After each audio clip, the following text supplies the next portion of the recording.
आप भी पढ़ सकते हैं। तो बच्चों यहाँ आप समझ सकते हैं। तो यहाँ बेटा अगला जो हमारा टॉपिक है डी एंड या ब्लॉक में, वही समय बचाने के लिए जल्दी से हमने सारी चीज़ें लिख ली हैं। अब आप पहले कोशिश करें समझ लें, उसके बाद फिर पॉज करके आप नोट्स बना सकते हैं। जैसा वही पुराना ट्रेंड, जितना पॉइंट लिखा हूँ सब प्रश्न ही है। अब बहुत सारे प्रश्न भी लिखा हूँ, उसको एक्सप्लेन कर दे रहा हूँ फटाफट। इसमें कुछ इंफॉर्मेशन बेस्ड चीज़ें ज़्यादा हैं, इसलिए आपको इसको ऐसे ही पढ़ना होगा। देखो, आयोनाइजेशन इंथैल्पी को हम ऐसे रिप्रेजेंट कर सकते हैं, है ना। तो आयोनाइजेशन इंथैल्पी अभी का हमारा टॉपिक है। अब आयोनाइजेशन इंथैल्पी देखो, थर्मोडायनेमिक्स में ऐसा कुछ लिखा गया है आयोनाइजेशन इंथैल्पी को, डेल्टा आई एच, है ना। तो इसका जनरल ट्रेंड क्या है कि left to right ionisation enthalpy increase करेगी। रीजन सीधा सीधा है कि जेड इफेक्टिव बढ़ता है, सेल नंबर चेंज नहीं होता। पहला रीजन क्या है कि जेड इफेक्टिव बढ़ रहा है, और दूसरा रीजन क्या है कि सेल नंबर सेम है। सेल नंबर सेम है। किसका सेल नंबर भाई? वही आउटर मोस्ट का, है ना। सेल नंबर सेम है, ये मामला हो गया भाई। सेम कहानी इसके लिए भी है ना। तो रीजन में तो कभी कभी जब भाई आयोनाइजेशन इंथैल्पी वाला जो मामला है, अगर मैं तुम्हें याद करा दूं तो ये पॉइंट जो है इंपॉर्टेंट हो सकता है। यहां से आप देख लो कि भाई ये जो इंपॉर्टेंट पॉइंट ये है कि भाई आयोनाइजेशन इंथैल्पी फर्स्ट, है ना। देखो ये ऐसे लिखा जाता है I1, है ना। जनरल ट्रेंड यही है, डेल्टा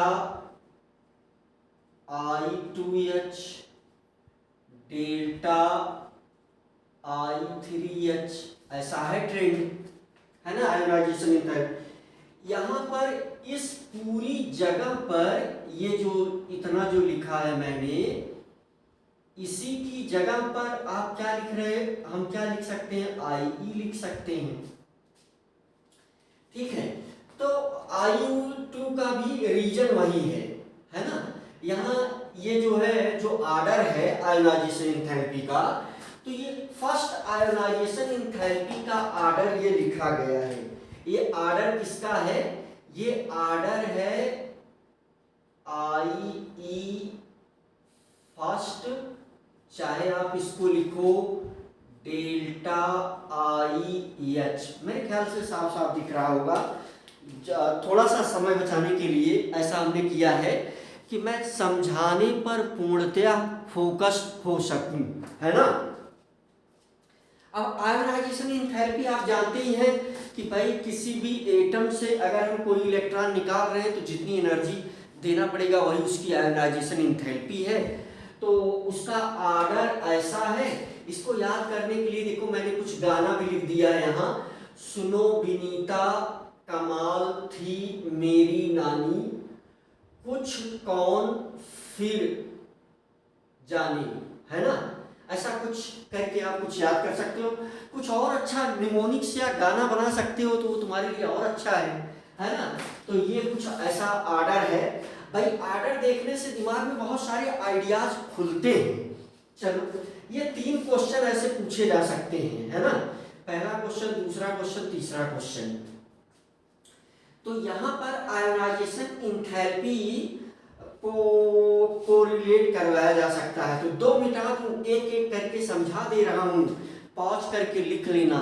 मान लो पहला क्वेश्चन जो है वो जो है ऐसा प्रश्न आपसे कर सकता है ना। First ionisation enthalpy, second ionisation enthalpy. पहला क्वेश्चन है, चलो सब मिटा दिया। 3 क्वेश्चन यहाँ पर हम करवा दे रहे हैं। ऐसा क्वेश्चन 1 नंबर 2 नंबर में आपसे पूछ सकता है। चलो एक क्वेश्चन को हम खूब डिटेल में करते हैं पहले। एक क्वेश्चन ये है कि भाई हम यहाँ पर क्वेश्चन कर रहे हैं कंपैरेटिव एनालिसिस, है ना। क्वेश्चन क्या है? क्वेश्चन है आयोनाइजेशन इंथैल्पी, पहली दूसरी फर्स्ट सेकंड की बात कर लेते हैं। यहाँ फर्स्ट और सेकंड की ही बात करेगा।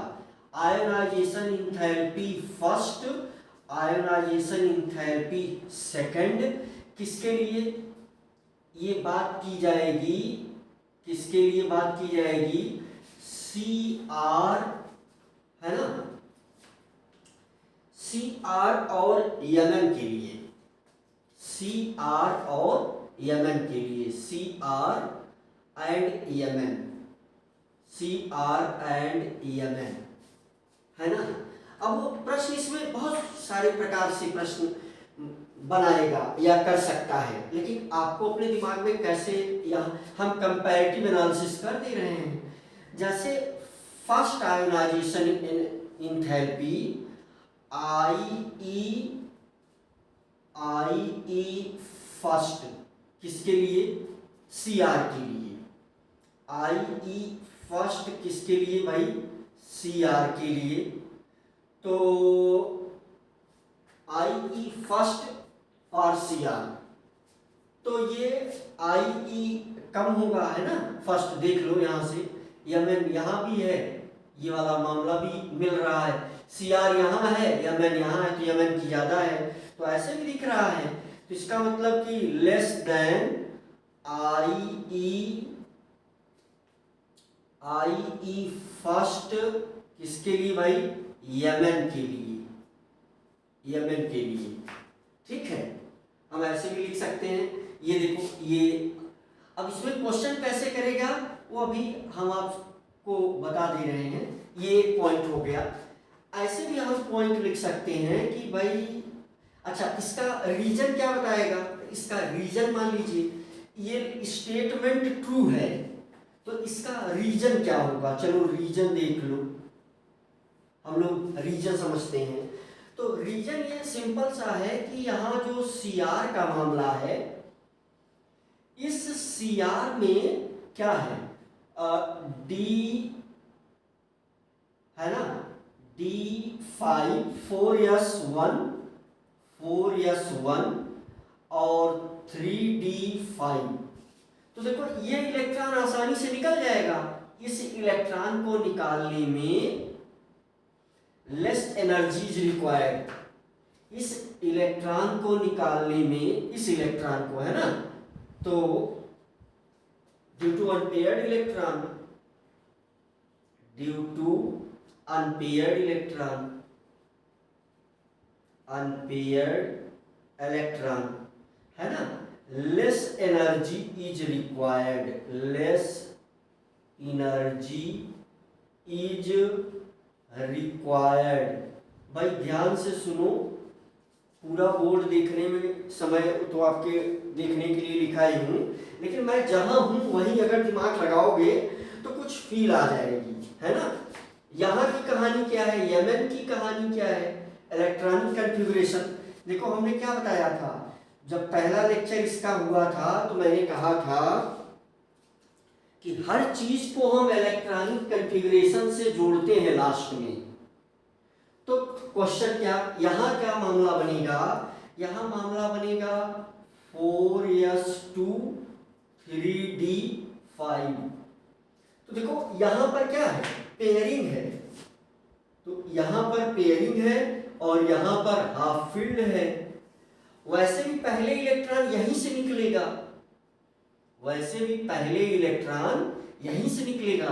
तो इसकी मीनिंग क्या हुई कि यहाँ due to paired electrons, due to presence of paired electron, due to presence of paired electrons, more energy is required, more energy is required।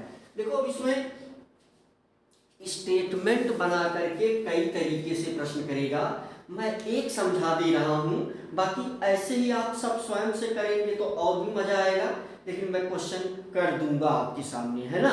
तो देखो ये पहला स्टेटमेंट ट्रू है, इसका एक्सप्लेनेशन ये है ना। असर्शन रीजन टाइप की ये क्वेश्चन बनाएगा ऐसे, है ना।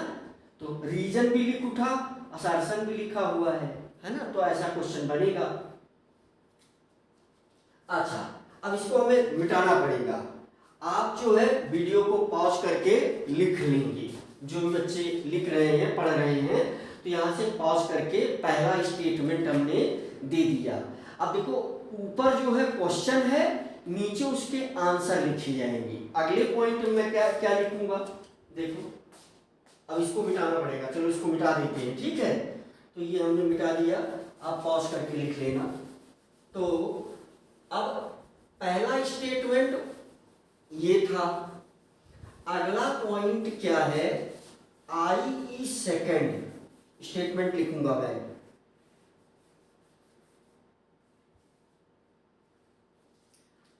दूसरा स्टेटमेंट क्या है, दूसरा स्टेटमेंट क्या है कि आई ई सेकेंड किसके लिए, सी आर के लिए, क्रोमियम के लिए, ये ग्रेटर है आई ई सेकेंड किसके लिए, यमन के लिए, फॉर यमन, मैंगनीज के लिए। तो ऐसा क्यों, तो देखो यहां पर सेकंड वाले केस में क्रोमियम की सेकंड आयोनाइजेशन इंथैल्पी है ना, second ionisation enthalpy of chromium. तो जब इसमें से एक इलेक्ट्रॉन निकल चुका होगा तो इसका इलेक्ट्रॉनिक कन्फिगरेशन है ना, ये स्टेटमेंट ट्रू है, ये स्टेटमेंट क्या है, ट्रू है।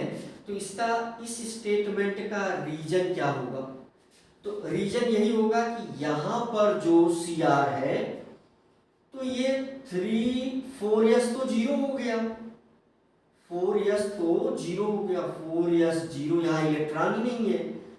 3d5 ये हाफ फील्ड है। यहाँ की कंडीशन क्या बनेगी, यमन के केस में तो यहाँ 4s1 है, 4s1 है, 3d5 है। तो यहाँ पर ये हाफ फील्ड है, ये क्या है, half field subshell. Half field होने की वजह से क्या है, मोर स्टेबल है, मोर स्टेबल।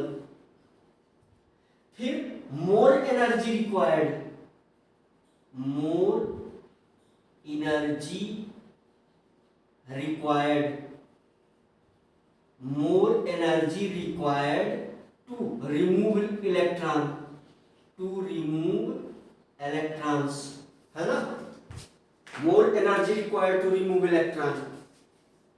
यहां पर क्या है, अनपेयर्ड इलेक्ट्रॉन है, less energy is required, unpaired electron,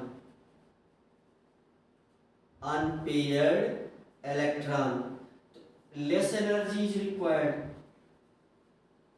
less energy is required, less energy is required, है ना। तो ये कहानी बन रही है, मेरे ख्याल से आपको बात समझ में आती है, लेस एनर्जी इज रिक्वायर्ड, ठीक है। तो ये पहला क्वेश्चन था। तो क्वेश्चन कैसे पूछा जा सकता है, क्वेश्चन ये आपसे पूछेगा कि क्रोमियम की फर्स्ट आयोनाइजेशन इंथैल्पी यमन की फर्स्ट आयोनाइजेशन इंथैल्पी से कम है, लेकिन सेकंड आयोनाइजेशन इंथैल्पी क्रोमियम की ज्यादा है, यमन की कम है, क्यों। तो उसका आंसर 2 पॉइंट में था, वो दोनों पॉइंट हमने लिख दिए। अब अगर ये ऐसा प्रश्न पूछेगा तो ये कम से कम 2 नंबर का होगा, और असर्शन रीजन टाइप का ऐसा बना करके नीट में 4 नंबर का क्वेश्चन, जेई में 4 नंबर का क्वेश्चन पूछा जाएगा। पीरियोडिक टेबल पढ़ाते समय भी हम इस प्रकार की कंपैरेटिव एनालिसिस कर लेते हैं, तो मेरे ख्याल से ये प्रश्न सरल लगना चाहिए। तो आप देख लीजिए।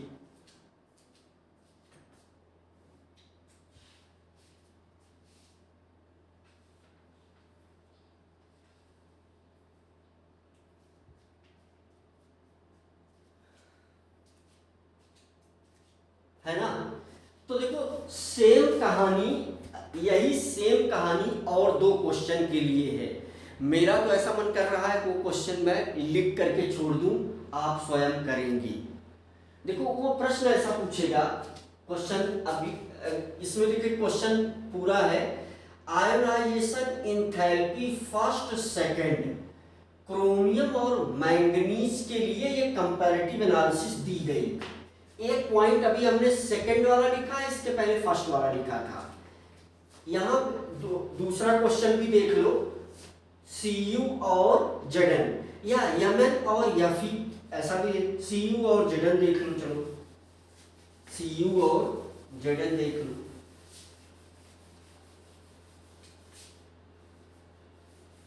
क्वेश्चन क्या करेगा, क्वेश्चन सुनो ध्यान से। First ionization enthalpy of copper is less than zinc but second, देखो यहां पर जिंक की सबसे ज्यादा है, फर्स्ट आयोनाइजेशन एंथैल्पी कॉपर से ज्यादा है, लेकिन सेकंड वाली इसकी ज्यादा हो जाएगी, क्यों? आंसर वहीं से निकलेगा। क्वेश्चन देखो, अगर मैं चाहो तो मैं क्वेश्चन लिख दे रहा हूं।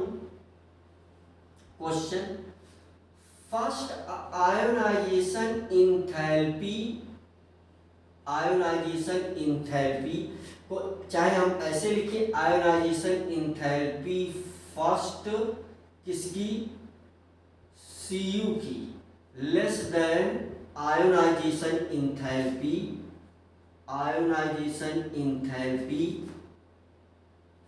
फर्स्ट किसके लिए, Zn के लिए, Zn ये है। बट आयोनाइजेशन एंथैल्पी से, अभी को ऐसे मैं लिख दे रहा हूं यहां पर, आयोनाइजेशन एंथैल्पी सेकंड किसके लिए, कॉपर के लिए, ग्रेटर है आयोनाइजेशन एंथैल्पी सेकंड किसके लिए, Zn के लिए। कामा लगा करके वाई, क्वेश्चन हो गया, 2 नंबर का क्वेश्चन हो गया। अगर 2 नंबर का क्वेश्चन पूछा जाए तो दोनों पॉइंट आप बना करके लिखेंगे। पहला स्टेटमेंट ट्रू करवाइए, पहला स्टेटमेंट ट्रू, लैंग्वेज सब वही लिखा जाएगा जो लिखा था। अब मैं लैंग्वेज नहीं लिखूंगा क्योंकि आप देख ही रहे हो कि छोटी चीज पढ़ाने में इतना समय खिंचता चला जा रहा है, तो ये तो बहुत सारी चीजें आपको बताना है ना। तो लैंग्वेज वाइज बनाइए और आंसर लिखिए। तो ऐसे चाहे लिख दो, आयोनाइजेशन एंथैल्पी फर्स्ट किसके लिए, Cu के लिए, Cu less than ionisation enthalpy first किसके लिए, जिंक के लिए, ऐसा है। रीजन इसका क्या है, यहाँ Cu है, यहाँ Zn है, यहाँ पर अनपेयर्ड मिल जाएगा, 4s1 3d9 अनपेयर्ड इलेक्ट्रॉन देखो आ गया, 3d10 यहाँ पर देखो पेयर्ड रहेगा, यहाँ देखोगे तो 4s2 3d10, देखो ये पेयर्ड है, यहाँ से इलेक्ट्रॉन निकालना कठिन होगा, यहाँ से इलेक्ट्रॉन निकालना आसान होगा। यहाँ से इलेक्ट्रॉन निकालने के लिए यहाँ से इलेक्ट्रॉन निकालने के लिए कम एनर्जी की आवश्यकता होगी, कम एनर्जी खर्च होगी। वही जो एनर्जी खर्च होती है पहले इलेक्ट्रॉन को निकालने के लिए, उसी को हम एंथैल्पी, आयोनाइजेशन एंथैल्पी फर्स्ट बोलेंगे, है ना। लैंग्वेज वही है। दूसरा स्टेटमेंट इसका क्या है, दूसरा लैंग्वेज भाई नीचे लिख करके प्रैक्टिस करिएगा। तो I2 HCU greater than delta I2, देखो ये लिखना ज्यादा अच्छा लगता है, I2 एच जेड एन, है ना, जेड एन। रीजन सिंपल सा है, यहां पर सी यू में क्या होगा, यहां पर सी यू में क्या होगा और यहां पर जेड एन में क्या होगा, नीचे दिख रहा है साफ साफ, हाँ, तो नीचे सी यू में क्या होगा, जेड एन में क्या होगा, आई ई टू के लिए। अब देखो ये तो गायब हो चुका होगा, तो यहां बचेगा कितना, यहां बचेगा 4s0 और 3d10, या इसमें क्या बचा होगा, इसमें बचा होगा 4s1 और 3d10। देखो ये अनपेयर्ड है, ये हाफ फील्ड है, यहां से निकालना इलेक्ट्रॉन कठिन हो जाएगा, ये आराम से निकल जाएगा, ये आराम से निकल जाएगा, कम एनर्जी खर्च होगी, इसीलिए इसकी आयोनाइजेशन एंथैल्पी सेकंड वाली कम हो गई, इसकी ज्यादा हो गई। मेरे ख्याल से बात समझ में आती है। हमें लग रहा है कि ऊपर वाली चीजें हमें अब तक मिटा देना चाहिए था, लेकिन मैंने सोचा कि आप उसको देखते भी रहेंगे इस क्वेश्चन के दरमियान, तो ऊपर वाली चीजें मैं मिटा करके अगला क्वेश्चन ऊपर ही बता दे रहा हूँ, है ना। तो ऐसे ही सेम क्वेश्चन कर सकता है कहाँ, आयोनाइजेशन एंथैल्पी के रिस्पेक्ट में यमन और यफी को लेकर के, किसको किसको लेकर के, यमन और यफी को लेकर के क्वेश्चन हो सकता है। तो अच्छा, यमन और यफी में 3 मामले बनेंगे, तीनों स्टेटमेंट मैं लिख दे रहा हूं। अब आप स्वयं से ही क्वेश्चन बनाइए, स्वयं से ही जो है क्या करिए, स्वयं से ही क्वेश्चन बनाइए भाई, और स्वयं से ही जो है ना, फर्स्ट की कहानी, फिर सेकंड की कहानी, फिर थर्ड की कहानी, है ना, फर्स्ट सेकंड थर्ड। यमन का केस देखिए, इसमें तीनों स्टेटमेंट। अब यहाँ क्वेश्चन ये है, क्वेश्चन जो है भाई ऐसे ही आप बना सकते हैं, यहाँ है यमन एंड यफी, इस दो की कहानी। हम देखो पहला स्टेटमेंट हम क्या लिखेंगे, रीजन वही रहेगा। पहला स्टेटमेंट भाई first ionization enthalpy of Yemen, है ना, उसमें जो है ये क्वेश्चन आप ऐसे ही लिखें, क्वेश्चन आप बना सकते हैं।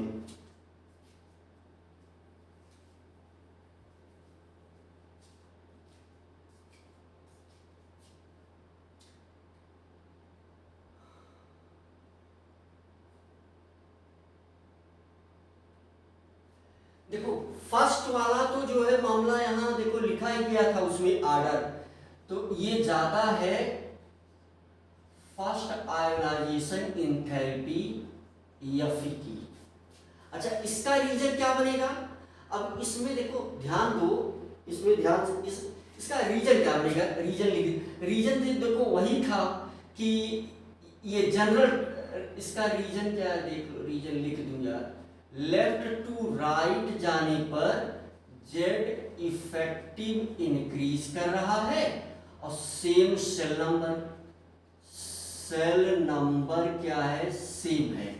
गुरुजी यहाँ आपने इलेक्ट्रॉन वाला मामला नहीं लिखाया भाई, देखो इसीलिए आर्डर लिखा गया, इसीलिए ये केमिस्ट्री है ना, मैथ और फिजिक्स नहीं है कि सरल पड़ जाए, कुछ मामले ऐसे आएंगे, है ना, जो कि बहुत ही इंटरेस्टिंग। दूसरा देखो ये तो आर्डर पहले लिखा ही गया था ना यहाँ पर आर्डर, फर्स्ट तो मामला ये बन गया।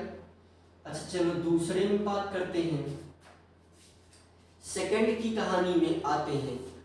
तो ionisation enthalpy second, ionisation enthalpy second किसके लिए, यमन के लिए। और देखो ध्यान से यहाँ पर आयोनाइजेशन एंथैल्पी सेकंड किसके लिए, यफी के लिए। अब देखो यहाँ पर कहानी क्या बन रही है, सेकंड वाले केस में। अब देखो जल्दी से अगर हमको लिखना है तो हम ऐसे ही लिख देंगे कि ये स्टेटमेंट सही है। अच्छा कहानी क्या है, कहानी बहुत साफ साफ है कि यहाँ पर इस समय की कहानी है 4s1, 3d5। ये देखो अनपेयर्ड वाला मामला आकर के लटका हुआ है ना। यहाँ क्या है, अनपेयर्ड वाला मामला आकर के लटका हुआ है, तो इसलिए इसकी ज्यादा हो जाएगी, है ना। अच्छा, यहां देखोगे तो इस कहानी में क्या मोड़ आया है भाई, इस कहानी में मोड़ ये आया है कि यहां हम देखेंगे तो भाई ये देखो 4s1 और ये जो है 3d6, तो स्टेबिलिटी के लिए चूंकि ये वेरी अनस्टेबल है, तो ये इलेक्ट्रॉन इसमें जाकर के ये इसको इस प्रकार से करेगा 3d5। अब ये वेरी स्टेबल, मोर स्टेबल है। लेकिन अब स्टेटमेंट तीसरा बनेगा भाई, जब हम कहानी में तीसरे स्टेटमेंट पर आएंगे। देखो ये है मामला, यहाँ देखो रूल भी ये फॉलो हो रहा है। रूल क्या फॉलो हो रहा है, ये वाला रूल बताया था, यहाँ रूल भी फॉलो हो रहा है। रूल क्या है कि first less than second follow हो रहा है यहाँ पर, लेकिन सेम एलिमेंट के लिए है ये रूल भाई। आई है ना सेकंड, फिर डेल्टा I3 थर्ड, है ना, सिंपल सा ये फॉलो हो रहा है रूल। अब यहाँ तीसरे स्टेटमेंट पर आओ, यहाँ 3 बार चेक करवाया जाता है, तो डेल्टा यानी इसे हम क्या पढ़ेंगे, ionisation enthalpy third for Mn, तो ये अब ज्यादा हो जाएगी। आयोनाइजेशन इंथैल्पी है ना, आयोनाइजेशन इंथैल्पी थर्ड फॉर किसके लिए, Fe के लिए, ठीक है। यहाँ इसको ऐसे लिखना चाहिए था, ऊपर वाले को भी ऐसे लिखना है, गलती से लिख उठा है। ये है H फॉर Fe, यहाँ है H मतलब इंथैल्पी, है ना, हीट कांटेंट। H मतलब हीट कांटेंट मीन्स इंथैल्पी। अभी ये सही हो गया। इसका रीजन क्या, इस स्टेटमेंट का रीजन क्या है, रीजन बहुत साफ है। यहां देखोगे तो दोनों इलेक्ट्रॉन गायब हो चुका है भाई। शुरू में यहां क्या था, इस Mn में क्या था, इस Mn में था 4s2 3d5। यहां की कहानी में क्या था, Fe में क्या था, Fe में था 4s2 3d6। चूंकि इलेक्ट्रॉन यहां से निकलना था, जेड इफेक्टिव और शेल नंबर सेम था, इसलिए ऐसा हुआ। रीजन साफ साफ बताया गया। सेकंड वाले का रीजन आपको साफ साफ बता दिया गया। थर्ड वाले के रीजन में अभी इस समय Mn की कहानी क्या हो चुकी है, इस समय इस Mn की कहानी में ये मोड़ आया है कि ये है 4s0, 3d5 वेरी स्टेबल। यहाँ Fe की कहानी में क्या आया है मामला, ये है 4s1 3d5। ये अनपेयर्ड है, अनस्टेबल है, आराम से निकल जाएगा, है ना। इसको चाहे आप ऐसा भी लिख लो, है ना, ये वाला स्टेटमेंट 4s0 3d6, ये जो है अनस्टेबल है, 3d6 अनस्टेबल। देखो ये और ये है ना मामला, तो ये अनस्टेबल है, यहां से इलेक्ट्रॉन आराम से निकल जाएगा। d5 स्टेबल है ना, तो ये इलेक्ट्रॉन निकाल करके स्टेबिलिटी की तरफ बढ़ेगा। तो थर्ड देखो इसकी ज्यादा हो गई, पहले दो तो उसकी ज्यादा थी, थर्ड इसकी ज्यादा हो गई, तो ये देखो जो उसमें पढ़ा है आपने कहाँ, जब बच्चे 11th में नया एडमिशन लेते हैं तो देखो उनको जब इलेक्ट्रॉनिक कॉन्फ़िगरेशन पढ़ाया जाता है एसपीडीएफ वाला, तो देखो उस एसपीडीएफ के कितने ज़्यादा इम्पोर्टेंस है और कितना ज़्यादा जरूरी है वो सब। अगर वो हुंड और बाउ ने इलेक्ट्रॉनिक कॉन्फ़िगरेशन ना बनाया होता तो मेरे ख्याल से ये बातें कुछ और होती दोस्त, है ना।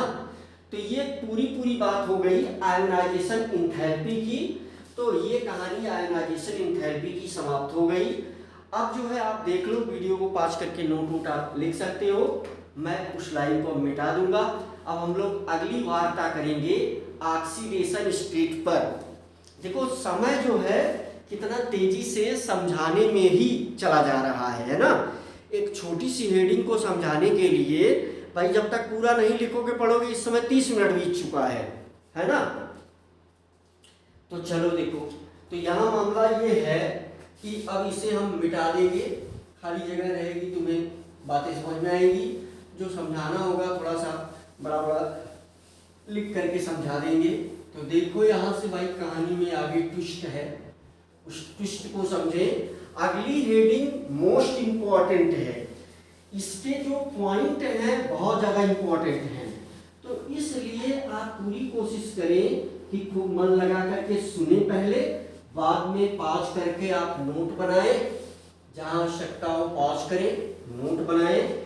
क्योंकि जब तक आप नोट नहीं बनाएंगे, लिखेंगे नहीं, तब तक ये फील नहीं आएगा, ऐसे लगा रहेगा गुरुजी पता नहीं क्या तमाशा कर रहे हैं, है ना। तो चलो भाई देखो, जैसे कोई एक टॉपिक हम लेते हैं केमिस्ट्री में तो उसको बहुत सारे पॉइंट और उसमें संभावित प्रश्न को देख करके हम जो है क्या कर देते हैं, डिस्कशन कर देते हैं। यहाँ पर तुम आओ, ऑक्सीडेशन स्टेट की वार्ता हम करेंगे। अब टॉपिक है हमारा ऑक्सीडेशन स्टेट। अब ऑक्सीडेशन स्टेट को हम कैसे सीखेंगे, कैसे समझेंगे, बहुत सारे पॉइंट के फॉर्म में हम जानेंगे। तो पहली चीज तो ये पॉइंट आया, मान लो असर्शन रीजन में ऐसा आएगा प्रश्न, question assertion variable oxidation state shown by transition metal, है ना, या ट्रांजिशन मेटल बोलो, या जो है हम क्या बोल दे डी ब्लॉक एलिमेंट्स, या 3D सीरीज, चाहे जो भी बोल दो, D block element 3D series, जो भी मर्जी कैसे हो बोलो, है ना। D block elements, D block elements assertion reason इसका क्या दे रहा है, assertion reason more number of electrons are available.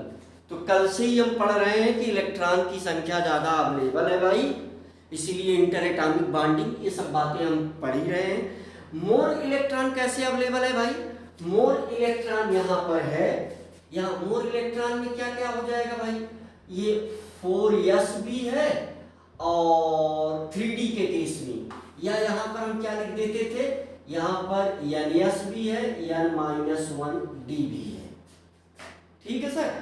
अब आओ अगला पॉइंट देखते हैं, energy gap between this list. तो ये दो बड़े तगड़े रीजन लिखे गए हैं और एक्सप्लेन कर रहे हैं। एक क्वेश्चन आपने किया, ये क्वेश्चन है ना, ये जेई नीट और बोर्ड एग्जाम का क्वेश्चन हो सकता है। बहुत सीधी सीधी बात बता दें भाई, जेई नीट और बोर्ड एग्जाम के क्वेश्चन इस चैप्टर से जो रिलेटेड है उसमें बहुत फर्क नहीं होगा, ऐसा भी संभव है। वही सरल क्वेश्चन कहाँ पूछ लिया जाए, जेई में पूछ लिया जाए। अच्छा, बोर्ड के क्वेश्चन, इसमें सारे क्वेश्चन बोर्ड में पूछे गए हैं, सारे पॉइंट बोर्ड एग्जाम में पूछे गए हैं। चलो अगली बात आओ, कुछ इसमें इंपॉर्टेंट पॉइंट ये है कि स्कैंडियम +2 सब important point, scandium +2 Fe+5 Cr+1 do not exist, ऐसा कहीं कोई कंपाउंड हमें मिला नहीं है। आगे आओ, रेंज जो है, रेंज अभी जो है रेंज की बात होगी। देखो ये ऑक्सीडेशन स्टेट लिखा गया है, इसमें जो रेड वाला हमने लिखा है तो वो कह रहा है कि ये ज़्यादा स्टेबल स्टेट है ना। वो ऐसा कह रहा है कि मोस्ट कॉमन स्टेट है जिसको पसंद करेगा वो एलिमेंट।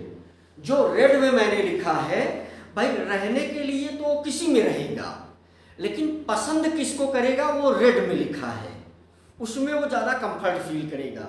जैसे तुम भी मान लो भी आराम से मतलब बगल में क्लास में बैठ करके बगल वाले बच्चे से बात करने वाले स्टेट में तुम ज़्यादा खुशी फील करोगे, इसलिए मास्टर बुलाता रहे, चिल्लाता रहे, बेटा बात ना करो, बेटा ध्यान दो, बेटा ध्यान दो, लेकिन उधर ध्यान जाने में अनस्टेबिलिटी आ जाती है। लेकिन बगल वाले मित्र से चाहे जितनी बात करते रहो, चाहे जितनी खुराफात करते रहो, स्टेबिलिटी नहीं आती, मजा आता है। वैसे ही तुम अपनी तरीके से इसको भी समझ लो, ये इसमें ज़्यादा बढ़िया फील करेंगे, है ना।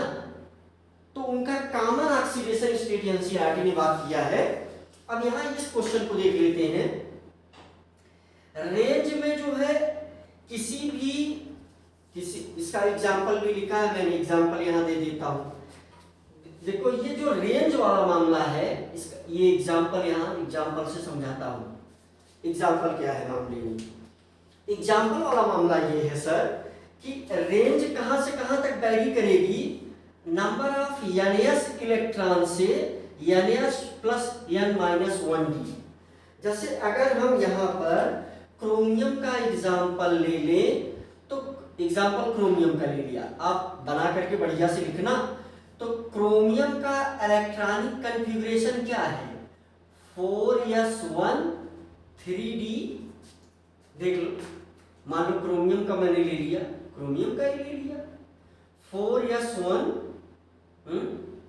3d, रेंज कहां से कहां तक 3d 5। अब देखो ये तो उसमें गया है उसको स्टेबल करने के लिए, लेकिन ये इसको हम कैसे सोचते हैं कि 4s2 3d 4।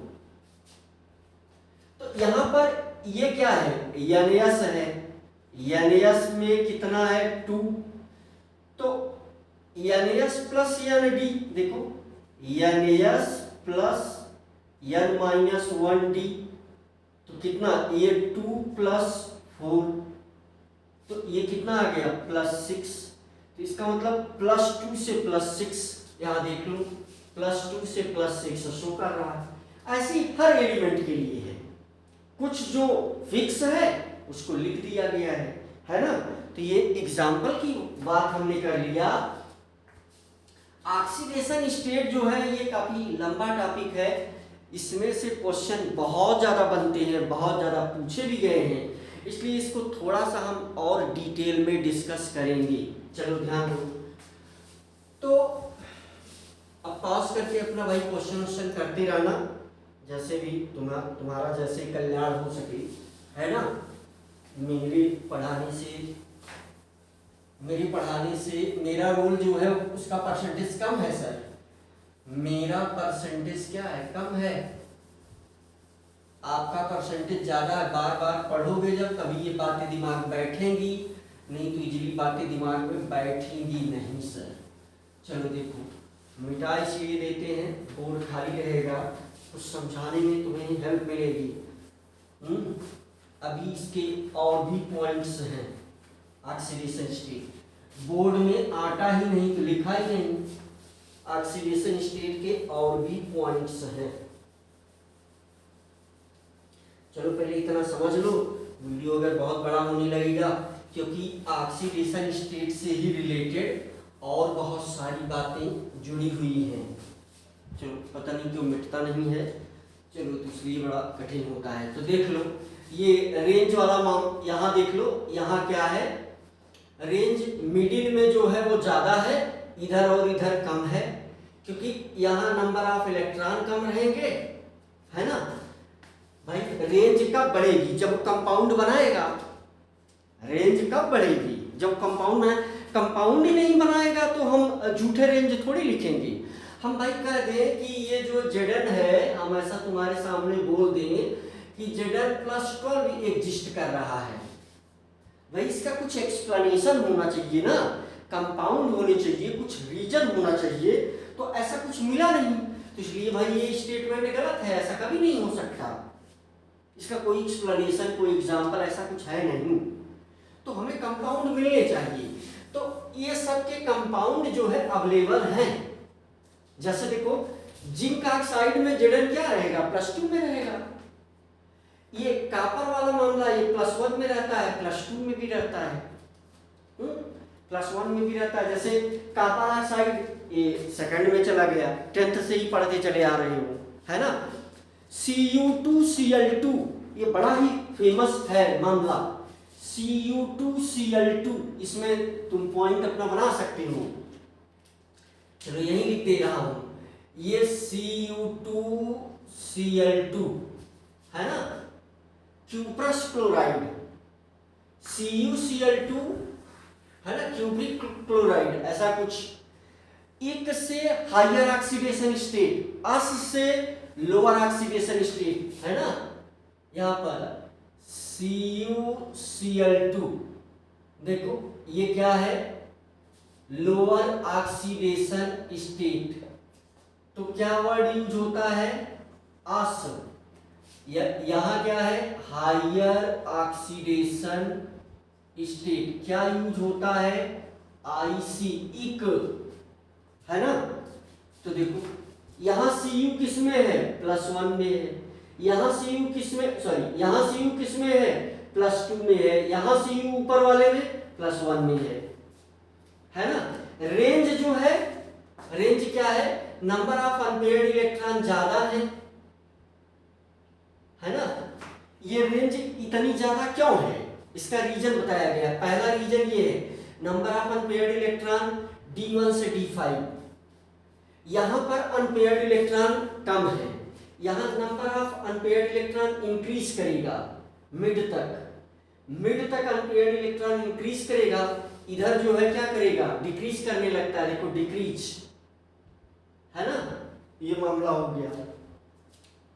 चलो एक चीज और देख लो, ये अब जितने पॉइंट भाई अभी लिखे हैं हमने, मोस्ट वेरी वेरी इंपॉर्टेंट, सब पर पहले ही मैं स्टार लगा दूं, वेरी इंपॉर्टेंट। ये सवाल कई बार बोर्ड में पूछा जा चुका है, 1-2 बार नहीं, इसलिए मैं ईयर नहीं लिखा, पता नहीं कितनी बार पूछा गया है ना। ये सारे पॉइंट क्या है, इंपॉर्टेंट हैं, सब कई बार पूछे गए। बोर्ड में ये सवाल पूछा गया है, बोर्ड में ये पूछा गया है, बोर्ड में ये पूछा गया है, बोर्ड में ये पूछा गया है, ये भी, ये सब बोर्ड और नीट सब में पूछे जा सकते हैं।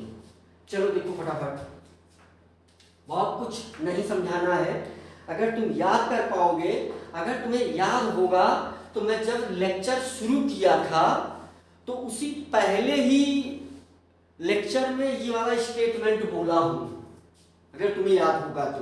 देखो यहां क्या लिखा हूं, पढ़ करके बता देता हूं, वेरी इंपॉर्टेंट। तो in D block elements stability of higher oxidation state increase down the group which is opposite to P block, है ना। ये इतना कंडेंस क्यों है जानते हो, एनसीईआरटी की लाइन है।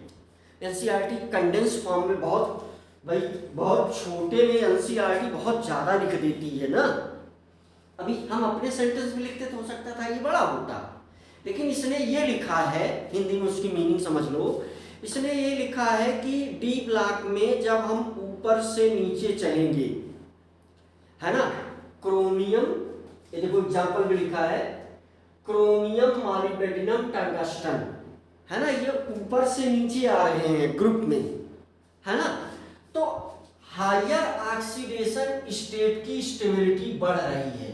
ये देखो यही सेंटेंस लिखा है, यानी टंगस्टन +6 में ज्यादा स्टेबल है, इस टंगस्टन इसकी तुलना में मॉलिब्डेनम कम स्टेबल है और ये बहुत कम स्टेबल है। यानी अगर ये कहने का सेंस ये हुआ कि अगर कभी चांस मिले, स्वतंत्रता दी जाए, जैसे तुम्हें अगर स्वतंत्रता दी जाए कि भाई क्लास में तुम चाहो तो अपने फ्रेंड से बात करके मस्त रहो और चाहो तो हमारी बात सुन करके पढ़ लो, तो तुम कहाँ रहोगे, फ्रेंड से बात करके मस्त रहोगे। एक गुरुजी जो पढ़ा रहे हैं इनके जैसे बहुत जने पढ़ावे वाले यहाँ पढ़ ले हम, कल पढ़ ले, परसों पढ़ ले, नरसों पढ़ ले, अगले साल पढ़ ले, भाई गाँव में लड़कियाँ ही घूमने वाला समय है ना, फ्यूचर में पढ़ ले। जिससे दो स्थिति आपको दी जाए कि बगल वाले मित्र से बात करके खूब मस्त रहना है, और दूसरी स्थिति है पढ़ना है। तो किस में रहना पसंद करेंगे आप? बगल वाले से बात करने वाली स्थिति में रहना आप पसंद करेंगे। ऐसे ये कहानी है। अगर कभी इसको स्वतंत्रता मिले तो ये +6 में रहेगा, ये +4 +5 ये सब नहीं करेगा, है ना। जबकि क्रोमियम को अगर चांस मिले तो ये +6 में नहीं रहना चाहेगा, है ना। कॉमन ऑक्सीडेशन स्टेट यहाँ मतलब दोनों में, है ना। ये कॉमन ऑक्सीडेशन स्टेट तो यहाँ लिखा गया है ना। ये कॉमन ऑक्सीडेशन स्टेट शो करेगा, लेकिन इससे ज्यादा स्टेबल ये है। इसी लाइन को यूज करके ये क्वेश्चन बनाया गया है और बहुत बार पूछा गया है ना, कि ये जो है ये क्रोमियम का ऑक्साइड ये जो है ऑक्सीडाइजिंग एजेंट की तरीके से यूज हो सकता है, लेकिन ये और ये ऑक्सीडाइजिंग एजेंट की तरीके से यूज नहीं हो सकते। तो इसका आंसर अगर 1 नंबर में पूछा गया है तो इसका अगर आपने आंसर देखो, ये क्वेश्चन ऊपर लिखा है मैंने, आंसर जो है सिर्फ 1 लाइन का है, stability order, stability order column लगाओ, लिखो यहां से Cr+6 से ज्यादा स्टेबल है, Mo+6 इससे ज्यादा स्टेबल है, टंगस्टन +6। आंसर खत्म हो गया। क्वेश्चन ये कर रहा है कि क्रोमियम का ये ऑक्साइड ऑक्सीडाइजिंग एजेंट की तरीके से नहीं यूज हो पाता, है ना। सॉरी, ऑक्सीडाइजिंग एजेंट की तरीके से इसको यूज किया जा सकता है, उल्टा निकल गया मुझसे। क्रोमियम का जो ऑक्साइड है, चाहे ये है चाहे ये है, ये दोनों क्या है? क्रोमियम के ऑक्साइड है। इनको जो है हम कैसे यूज कर सकते हैं? ऑक्सीडाइजिंग एजेंट की तरीके से यूज कर सकते हैं, लेकिन इन दोनों को नहीं कर सकते, क्योंकि ये दोनों ज्यादा स्टेबल। भाई कोई चीज स्टेबल है, डिस्टर्ब होना क्यों चाहेगी? आप बात करने में मस्त हैं, स्टेबल हैं, पूरा मजा आ रहा है ना। आपको मैं इधर बुलाऊंगा, आप क्यों इधर होना चाहेंगे? आप उधर मस्त हैं, है ना। ऐसे यहाँ भी है, लागू हो रहा है काम। तो ये जो है स्टेबल, यहाँ की स्थिति क्या? ये स्टेबल कंपाउंड है, ये थोड़ा सा कम स्टेबल कंपाउंड है इन दोनों के रिस्पेक्ट में। तो ये यहाँ से ऑक्सीजन को लूज करेगा, जैसे ये ऑक्सीजन को लूज करेगा इसका ऑक्सीडेशन स्टेट घट जाएगा, है ना। ऑक्सीडेशन स्टेट इसका घट जाएगा। देखो यहां पर Cr है ना, Cr+1 में नहीं, कहीं देखो कहीं पर लिखा गया है CrO, यहाँ किसमें है? +2 में है। ये कहीं पर क्या लिखा गया है? Cr2O4, O4 ये किसमें है इस समय? ये किसमें है? +4 में है ना। CrO3+6 में है, CrO3+6 में है। तो ये ऑक्सीजन को लूज कर देगा, अपने से निकाल देगा, लेकिन ये दोनों नहीं निकालना चाहेंगे, क्योंकि ये हायर ऑक्सीडेशन स्टेट में ज्यादा कंफर्ट फील करते हैं। ये बातें आप अपने शब्दों में लिख सकते हैं। Very important word, very important question ये भी है, क्वेश्चन भी समझना है इसको। लोअर, जबकि इसका अपोजिट होता है कहाँ? यहां अगर देखोगे, देखो यहां फिर समझा दे, लिख करके समझा दे। चलो 2 पॉइंट लिख देते हैं, यहाँ पर 2 पॉइंट लिख देते हैं। जैसे यहां तुम आओ तो nitrogen, phosphorus, arsenic, antimony, bismuth, है ना। अब जैसे +5 भी ये शो करते हैं, है ना। ये +5 शो करता है, +5 ये भी है ना, +5 ये भी है।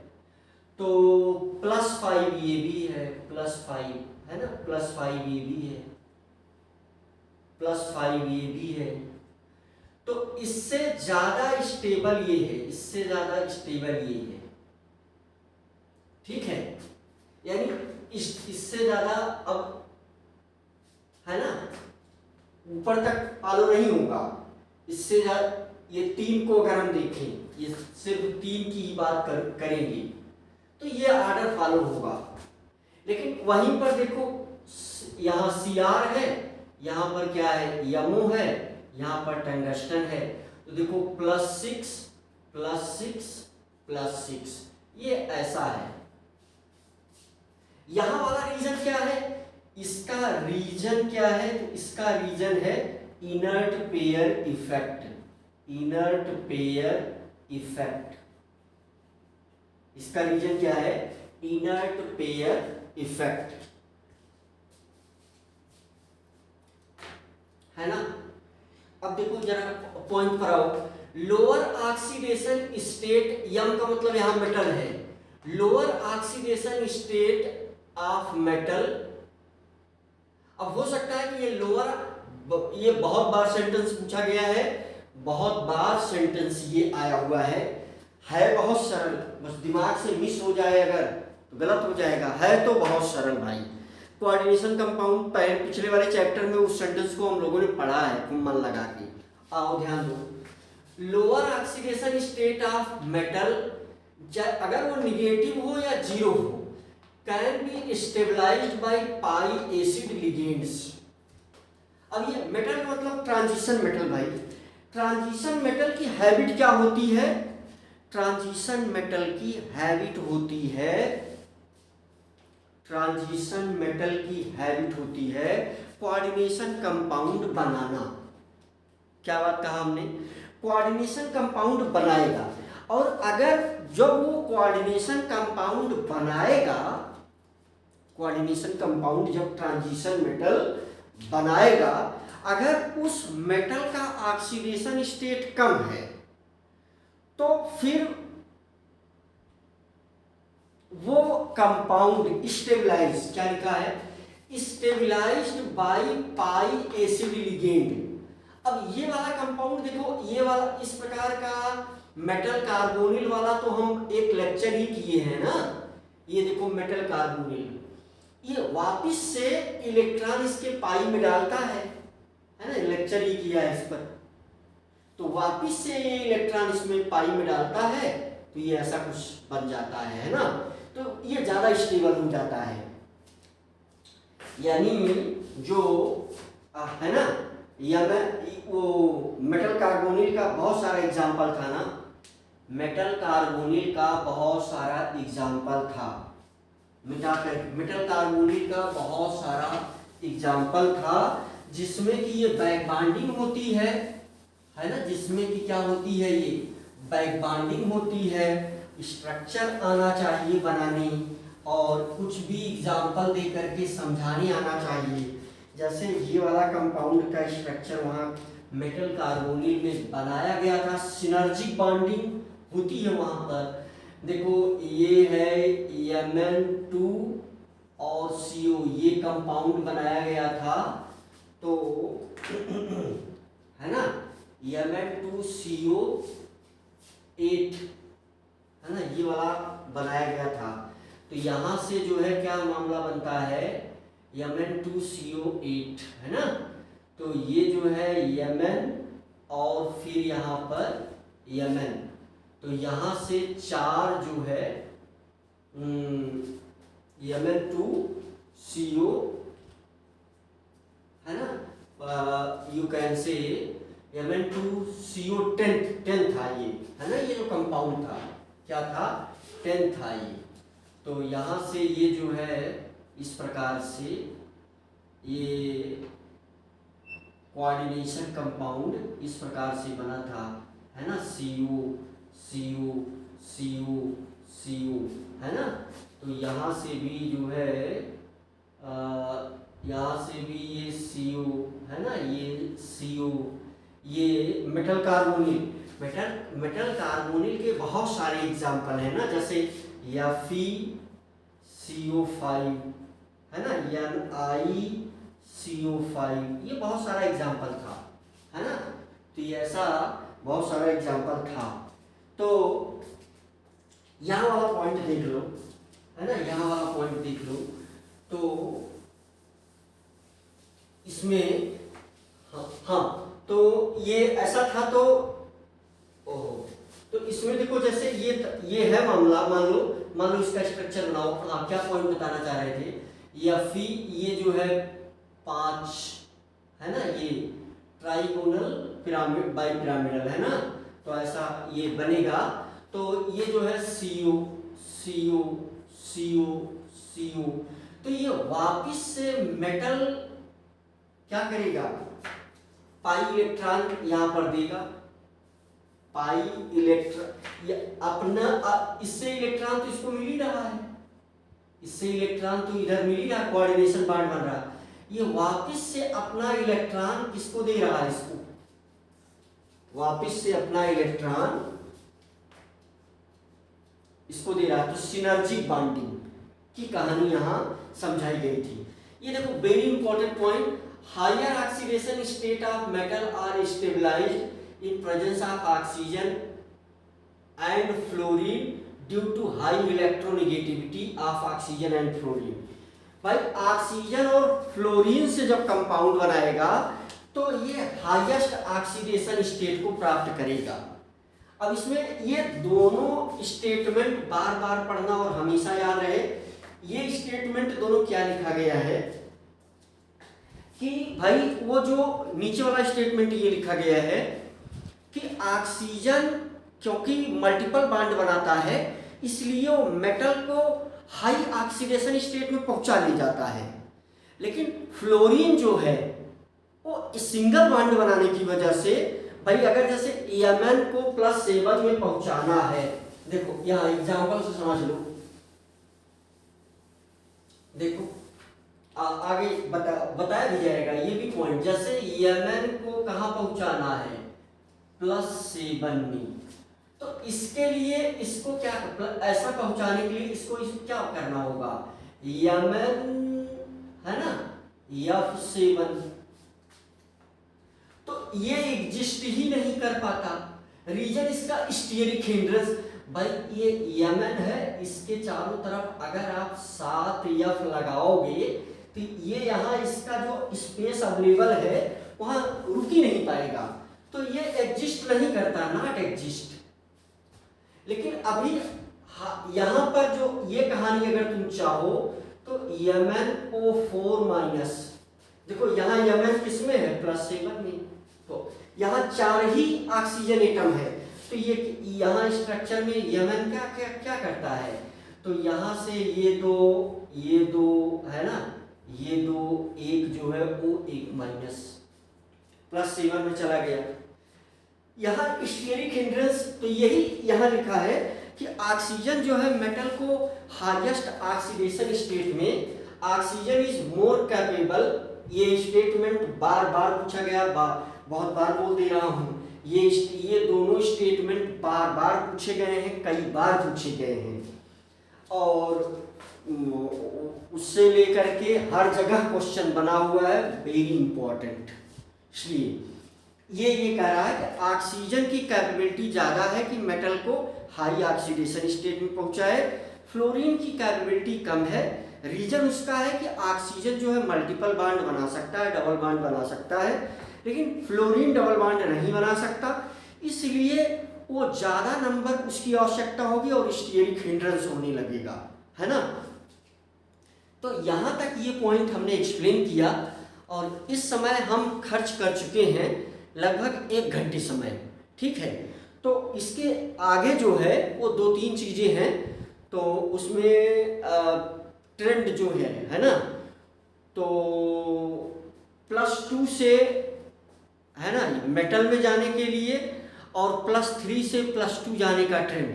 तो ये दोनों हेडिंग्स छोटी छोटी हैं, तो इन दोनों को लेकर के, और अभी इसमें जो 2-3 पॉइंट बचे हुए हैं इनको हम एक साथ करके एक वीडियो बना देंगे, और को रिलेटेड टॉपिक हैं, तो अभी यहाँ तक के पॉइंट आप याद करें। तो आज इस वीडियो को हम यहीं पर रोकते हैं, राइट।